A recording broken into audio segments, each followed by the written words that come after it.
तो स्टूडेंट्स, आज के चैप्टर हम शुरू करते हैं। आज के क्लास में हम वैदिक गणित के सूत्रों का उपयोग करते हुए घटाना सीखेंगे। घटाने का मतलब क्या होता है? घट जाना या कम हो जाना। तो कम हो जाने का मतलब है कि जब आप किसी समूह में से, कोई समूह है और उसमें से कुछ चीज़ें अगर निकाल देते हैं, कम कर देते हैं, तो वो कम करना या उन चीज़ों को निकालना ही जो होता है वह घटाना कहलाता है। चीज़ों को निकालना घटाना कहलाता है। या फिर जो काम की चीज़ें, आवश्यक चीज़ें हैं, उनको अलग करना, पृथक करना भी क्या कहलाएगा? घटाना कहलाएगा। कि जिसमें से ये चीज़ें तो निकल गई हैं। मान लीजिए कि ये कोई समूह है, उसमें से आपने इतनी चीज़ों को कम कर दिया, तो ये चीज़ें क्या हो गई? घट गई हैं। और ये जो इधर की बची हुई जो चीज़ें हैं, इसमें से, पूरे में से आपने इसको कम कर दिया है, तो ये पूरे में से जो कम हुआ है वह घटाएगा। अब इसमें आपको समझेंगे, जैसे कि हमारे पास कोई संख्या है, लिखा हमने 9, 2, 7, 8, उसमें से हम माइनस करते हैं किसी भी संख्या को, 3, 0, 4, 1। अब देखिए, जिसमें से घटाते हैं, जो पूरा का पूरा समूह है, उसे क्या कहा जाता है? उसे वियोज्य कहते हैं संस्कृत भाषा में या वैदिक गणित की भाषा में।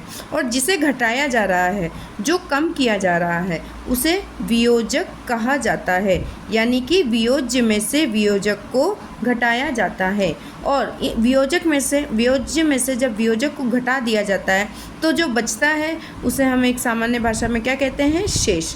तो अब आप देखिए कि कैसे घटाएंगे इसको। ये क्या बचेगा? यहाँ पे आपको मालूम है 7 आएगा और यहाँ पे 3 आएगा। ये एक सामान्य सा प्रश्न है।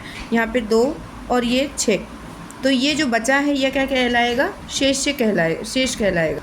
अब कोई भी संख्या दूसरी हम लेते हैं, तो उसमें क्या देखते हैं कि एक जो हम सामान्य प्रकार से जो हम प्रश्न करते हैं, कैसे करते हैं कि 8, 3, 8, 4, 3, 6 लिखा, फिर उसमें से हम 4, 7, अगर 6, 8 को माइनस करना है। तो अब देखिए क्या होता है यहाँ पे कि हम कैसे करते आए हैं, एक पारंपरिक विधि जो है, हमारा ट्रेडिशनल मेथड जो है, हम कैसे करते हैं कि 6 में से 8 को माइनस करना हो तो पहले हम यहाँ से इसको लेते हैं, हम 16 करते हैं, फिर यहाँ पे 12 बचता है, तब हम इसको डबल करते हैं, फिर यहाँ पे जब है ना 3 बच जाता है, इसमें से एक लेस कर देते हैं, तो हम यहाँ पे इसको क्या 13 करते हैं, यहाँ से कम करते हैं। तो इसमें क्या होता है कि आपको बहुत सारी स्टेप्स चलनी पड़ती हैं और इसमें क्या होता है? टाइम कंज्यूमिंग होता है। बच्चा क्या करता है कि बच्चा जब लगाना होता है ना, 1, 3 लगाना होता है, तो कंफ्यूज हो जाता है कि यहाँ तो हमने 4 लिखा था, फिर 13 कैसे हो गया? तो थोड़ा सा मतलब उसके लिए वो सवाल उतनी स्पीड से कर पाना मुश्किल होता है। इसलिए वैदिक गणित में क्या हुआ है, उन्होंने मतलब परम अंक की सहायता से घटाव सिखाया गया है। तो आज हम परम अंक का सहायता से घटाव के जो सवाल हैं वो इसमें हल करेंगे। अब घटाव का सिंपल सा नियम क्या है कि सरल गणना के लिए दोनों संख्याओं को या तो विखंडित कर दें, दोनों ही संख्याएं जो हैं उनको विखंडित कर दें। दूसरा तरीका क्या होता है कि उनके संख्या में जोड़ में परिवर्तन कर दें। कैसे करेंगे? जैसे 45 है तो 45 के 2 समूह बना दिए, 40 और 5 कर दिए। ऐसे उनको या तो उनको फिर उनके जोड़ में परिवर्तन कर दें, या तो उनको विखंडित करें या उनके जोड़ में परिवर्तन करें। अब इसके बाद एक और होता है कि एक एक अंक का घटाव बिना हासिल के करें, मतलब कि एक एक अंक को घटाव करें, एक एक अंक जो है वह हम घटाते रहें। हम सबसे पहले आज शुरुआत करने वाले हैं विखंडन विधि की। किसकी शुरुआत करेंगे हम आज घटाव में विखंडन विधि से हम घटाव सीखेंगे। हाँ, तो सबसे पहले हम लोग इसमें शुरू करते हैं विखंडन विधि। विखंडन विधि में क्या होता है कि जो चीज़ें जो हमको एक समाकलित रूप में या फिर जो हमको पूरी कि मतलब कि एक कलेक्शन जो मिला है, एक समूह जो मिला है, उसका हम विखंडन कर देते हैं। यानी कि हम उसका व्यवकलन या उसको पृथक्करण कर देते हैं, उसको अलग अलग समूह उसके बना देते हैं। अब वो अलग अलग समूह कैसे बनाए जाते हैं? वो राउंड फिगर में बनाए जाते हैं। जैसे यहाँ पे क्या लिखा था? 365 लिखा था, 365। अब उस 365 को हमको किससे घटाना है? 632 से, जो कि है ना कि आज से 10 साल पहले इसी तरीके से सिखाया जाता था कि आप है ना कि उसको राउंड फिगर में बना दो और फिर उसके राउंड फिगर में से ही उसको घटा दो। तो यहाँ पे इस विखंडन विधि में यही किया जाता है कि उनको राउंड फिगर में बनाया जाता है और फिर उसमें से संख्या को घटाया जाता है। यहाँ पे 632 का एक ये राउंड फिगर बना है और एक राउंड फिगर ये ऐसे बन सकता है, एक राउंड फिगर जो है इस फॉर्म में बन सकता है, एक ग्रुप। अब इसमें से क्या होगा कि हम इसको जो घटाएंगे, जैसे 300 है, इसमें से 60 घटा दिए और इसमें से क्या किया हमने? 5 घटा दिए। अब देखिए क्या होगा कि यहाँ पे 7 बचेगा, यहाँ पे 60 बचेगा और यहाँ पे 200 बचेगा। तो इन तीनों को जब हम जोड़ देंगे तो ईजिली हमारे पास क्या आ गया? 267। मैं यहाँ पे लिख देती हूँ 267। तो ये हमारे पास आ गया। ये अच्छी विधि है, काम आई है, काम आती है।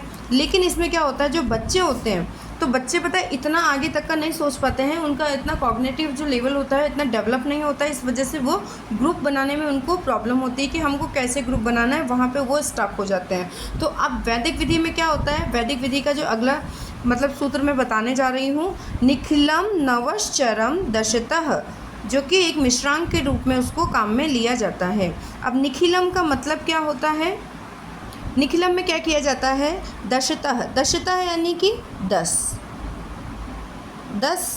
नवश यानी कि 9, चरम यानी कि जो चरम है, जो मतलब पद जो है, पद क्या होते हैं, स्टेप्स होती हैं। जैसे ये पद है, इकाई का पद है, जैसे कि कोई संख्या मैंने लिख दी 267। अब 267 में ये जो पद हैं, ये पद है, ये इकाई का पद है, ये दहाई का पद है, ये सैकड़े का पद है। तो ये चरम जो होंगे ये पद कहलाएंगे। निखिलम यानी कि पूरे में से, क्या कि निखिलम की क्या बात करी इन्होंने, संपूर्ण यानी कि पूरे में से। तो निखिलम नवश्चरम दशतः, इसका मतलब यह होता है कि अंतिम को तो हम 10 मानेंगे और उससे पहले जितने भी अंक हैं, जिसमें क्या है कि वो अंक जो है अगर ऊपर वाली संख्या से नीचे वाला अंक ज़्यादा है उसकी हम बात कर रहे हैं। तो अंतिम 10 में अंतिम जो इकाई अंक होगा उसे तो 10 मानेंगे और उससे पहले वाले जो अंक हैं उसको हम 9 मान के उसमें से घटाया जाएगा। तो इसका नियम है ये होता है, दाहिने से शुरू करते हैं। किससे शुरू करते हैं, दाहिने से शुरू करते हुए, जो कि गणित का सूत्र है। गणित का मतलब कि नियम है कि हम पीछे से दाएं से शुरू करते हैं और फिर बाईं ओर गणना करते हैं। जब बाईं ओर प्रत्येक शून्य के बदले 9 लिखेंगे और अंतिम की जगह हम 10 लिखेंगे। शून्य से पहले बाईं ओर अंक को एक अंक जो है वह कम हो जाएगा।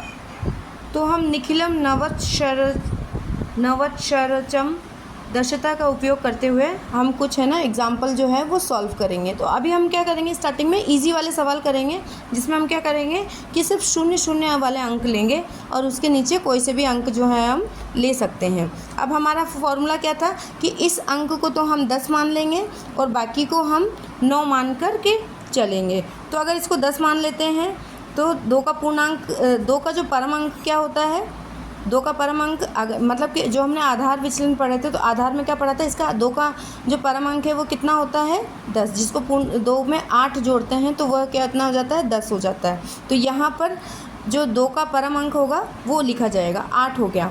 अब बाकी अंक हम क्या मानेंगे, 9 मानेंगे। अब 9 को पूर्ण करने के लिए इसमें मतलब कि 8 को पूर्ण करने के लिए कितना अंक चाहिएगा हमको, 1। तो यहाँ पे क्या आएगा, 1 आएगा। अब ये जो है 4 और यहाँ पे ऊपर क्या होगा, 5। तो ये देखिए यहाँ पर जो है ये इसको हमने कितना माना है, 9 को पूर्ण करने के लिए हमको कितना लगेगा, 5।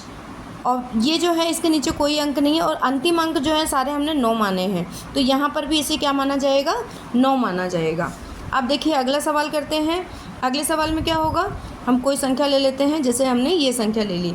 अब इस संख्या में क्या होगा कि हम इसमें से हम 1172 को माइनस करना चाहते हैं। नवश्चरम दशतः, इसे 10 मान के इस पर बिंदु लगाएंगे और इसे 10 का परम अंक, 2 का परम अंक 8 लिखेंगे।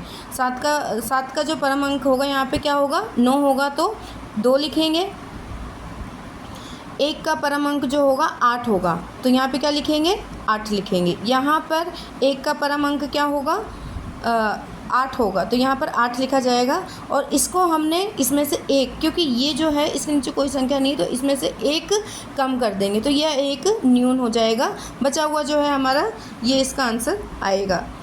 तो इस तरह से सिंपल से सवाल किए जाते हैं।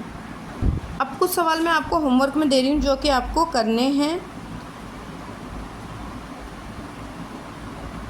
और फिर अगली कक्षा में हम इससे थोड़े उच्च स्तर के क्वेश्चन जो हैं वह करेंगे और अगले लेवल पर हम काम करेंगे।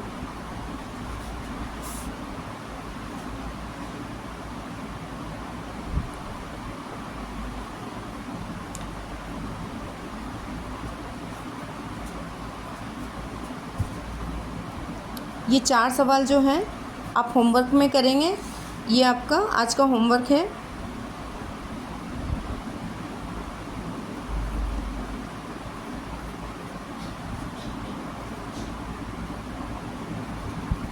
तो इसी के साथ आज की क्लास हम पूरी करते हैं। अगली बार में हम इससे ऊपर राउंड फिगर ना लेकर के जो अंक लेकर के इसी प्रकार के सवाल करेंगे। तो वेट कीजिएगा कल तक की क्लास का।